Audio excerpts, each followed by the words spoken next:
girls are accepted internationally than in Sri Lanka. I think whatever the mistakes, whatever the good things and the bad things, it's like a roller coaster. Whatever happened, it did not break me, it made me. So if I went and changed something, I wouldn't be sitting here today. That's what I personally feel. Maybe I'm wrong, maybe I'm right, but still I have no regrets about my journey. So I wouldn't change anything.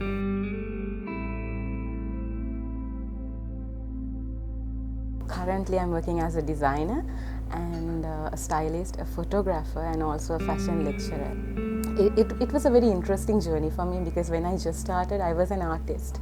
I did a couple of art exhibitions when I was schooling itself, and from that time, I never thought I'll get into photography because designing was like my main goal. Because since I started dreaming of a career with the right mind, fashion designing and styling was like my thing. To start with designing, it was kind of a cool ride for me, things were falling into place in a good way.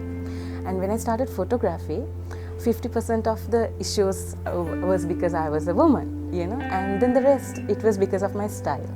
To name it, because I started at a time where I didn't have a female photographer to look up to as a role model, So I had a lot of very talented men to compete with. So, and I was about 21 years old, and I didn't know how to really, go out there, do my thing. So I was just doing, and my father was like my pillar of strength, and he still is. And he really supported me throughout my journey. So he was like, no, it's okay. If you want to do photography, you can go ahead. You do what you want. So that's how I started. And then the whole problems, as I was, saying, it was hard to make my clients believe that a girl can do the same job as good as a guy can do it. Because it's a male-dominated country, whether we like it or not, and I have no complaints about it. I'm very positive about it because anyways, we come in a family, where we have our father as the head person, so still it's male-dominated. It's just you have to work double as a male to get into that place. So that was quite challenging for me because I started at a very young age and where I didn't have anyone to look up to. And then coming to my style, because I had a very dark, gothic, conceptualized storytelling kind of a style, where in Sri Lanka it was quite an alien kind of a, it's very foreign in Sri Lanka. People didn't like it in the start. So when I started, I was like, oh, am I doing something wrong? Do I need to change my style so I can make everyone else happy? So I was in a very confused stage, and then I still did what I was doing, but then I faced a lot of rejection as well, that this style is not good, you can't use so much black in commercial photography. Then I thought I'm doing something completely wrong. After I started my third year, I got the opportunity to work in India, and I was there for 1 whole month, and I worked on nearly 25 shoots, and that's when I realized, girls are accepted internationally than in Sri Lanka. I was loved there, as one reason because I was a girl who was really working hard for my dream. Secondly, for my style, which was very new for Asian countries at that time. So I think then I realized I'm not doing something wrong. It took 3 years for me to understand what sort of artist I am, and to build myself. And after all that confusion, after 3 years, is when I properly started my career as a photographer, knowing, okay, now I know what my path is, where I'm going ahead to. This is my 13th year in the industry as a designer, and this is my 11th year in the industry as a photographer. By now I have 13 fashion and photography awards, and I have 2 international awards. One is the International Achievers Awards from London, and the most interesting thing about that was I won the award out of 310 contestants from all around the world.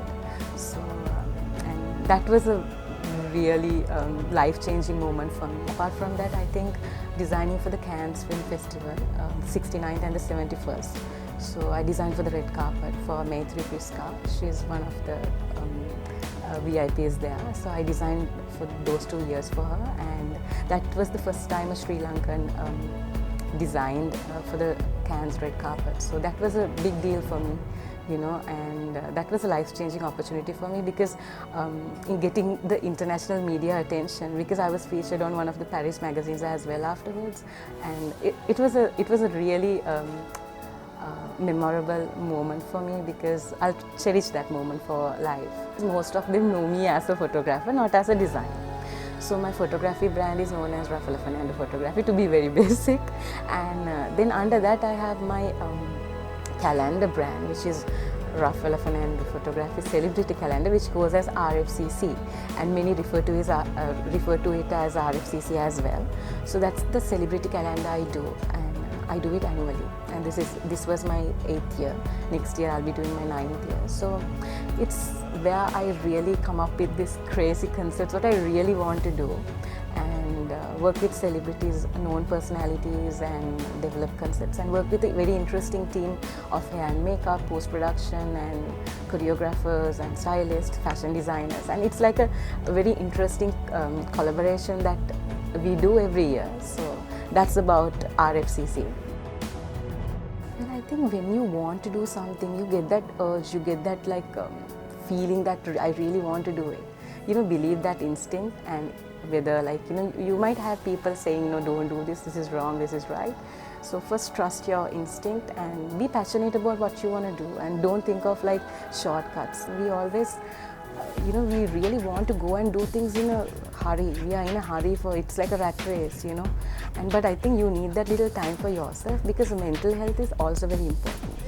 If you just rush yourself so much in life, you're going to be a depressed person. So, I think finding your happiness, peace of mind, and also, really focusing on what you want to do, being passionate, I think that is what you really have to do.